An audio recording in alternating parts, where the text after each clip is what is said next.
সুবহানাল্লাহ।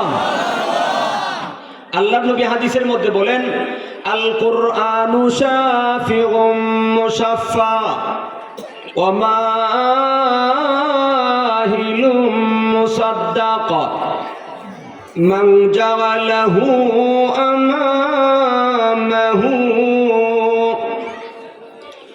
কাদাহু ইলাল জান্নাহ ওয়া মান জাআলাহু خلف ظهره ساقه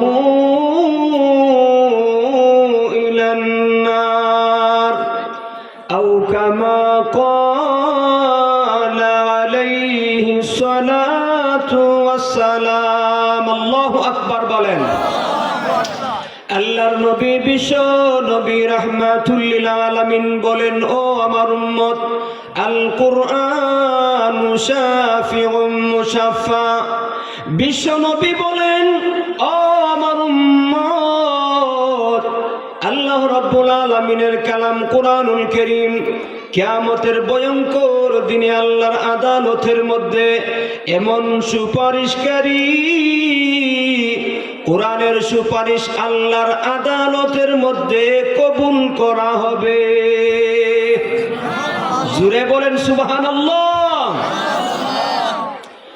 ওয়া মাহিলুম মুসাদ্দাক। আল্লাহর হাবিব বলেন, ও আমার উম্মত, আর আল্লাহর কালাম কোরআনুল কারীম ভয়ঙ্কর হাসরের ময়দানে, কঠিন কিয়ামতের দিন আল্লাহর আদালতের মধ্যে এমন অভিযোগকারী, কোরআনের অভিযোগকে মেনে নেওয়া হবে। মান জাআলাহু আমামাহু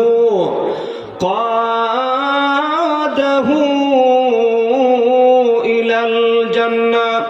আল্লাহ নবী বিশ্ব নবী রাহমাতুল লিল আলামিন বলেন, ও আমার উম্মত, যারা দুনিয়া জীবনে আল্লাহর কালাম কোরআনকে সামনে নিয়ে জীবন যাপন করেছে, আল্লাহর নবীর হাদিসের ব্যাখ্যায় উলামায়ে কেরামগণ বলেন, যারা দুনিয়ার জীবনে আল্লাহর কালাম কোরআনকে সামনে নিয়ে জীবন যাপন করেছে, কথার ব্যাখ্যা হইল যারা কোরআন শিক্ষা করেছে, কোরআন শিক্ষা দিয়েছে, কোরআন পড়ে, কোরআন পড়ায়, কোরআনে বর্ণিত আদর্শ গ্রহণ করিয়া জীবন যাপন করে।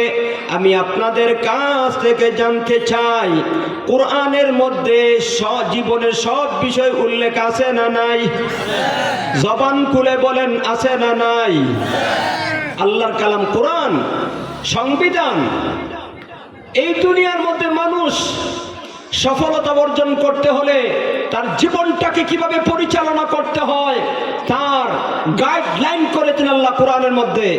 এই কোরআনের বর্ণিত আদর্শ গ্রহণ করিয়া যদি কেউ দুনিয়াতে জীবন যাপন করে, আল্লাহ রাব্বুল আলামিন তার এই কোরআনের গ্রহণ করার কারণে দুনিয়ার মধ্যে তার সম্মানকে বাড়াইয়া আল্লাহ আকাশ চুম্বি করে দিবে। সুবহানাল্লাহ। কোরআন নাজিল করা হয়েছে শুধু তেলাওয়াত করার জন্য না। কোরআন তেলাওয়াত করব, সব হবে। কোরআনে বর্ণিত কোরআনের আহকামাতকে বাস্তবায়ন করতে হবে। ব্যক্তি জীবন, পারিবারিক জীবন, সামাজিক জীবন, রাষ্ট্রীয় জীবন, আন্তর্জাতিক জীবন মানুষের কেমন হবে, প্রত্যেকটা ডিপার্টমেন্টে কি হুকুম রয়েছে আল্লাহর, মুসলমান কোন কাজগুলি বাস্তবায়ন করবে, সমাজনীতি কেমন হবে, রাষ্ট্রনীতি কেমন হবে, অর্থনীতি কেমন হবে, সব বিষয়ের বিবরণ কোরআনের মধ্যে আছে না নাই? ভাইয়েরা আমার, আজকে আমরা লক্ষ্য করে দেখেছি দুনিয়ার এই সমাজের মধ্যে কত ধরনের ফৌজ তৈরি করা হয়, কত ধরনের বাহিনী নিযুক্ত করা হয় সমাজ থেকে অন্যায় অপরাধ দূর করার জন্য। কিন্তু আফসোস, কোনো ব্যবস্থাই ফলপ্রসূ হয় না। বরং আমরা লক্ষ্য করে দেখতে পাই সমাজ থেকে দুর্নীতি, অন্যায় অপরাধ বন্ধ করা যাচ্ছে না। আমি পরিষ্কার ভাষায় বলতে চাই, জুলুম, অন্যায় অপরাধ সমাজ থেকে, জগৎ থেকে, দেশ থেকে, রাষ্ট্র থেকে দূর করতে হলে একমাত্র ব্যবস্থা হলো কোরআনের আইন বাস্তবায়ন করা। কোরআনের আইন বাস্তবায়ন করা ছাড়া কোনো দেশ, কোনো জাতি, কোনো সমাজের থেকে আপনি অন্যায় অপরাধকে দূর করতে পারবেন না।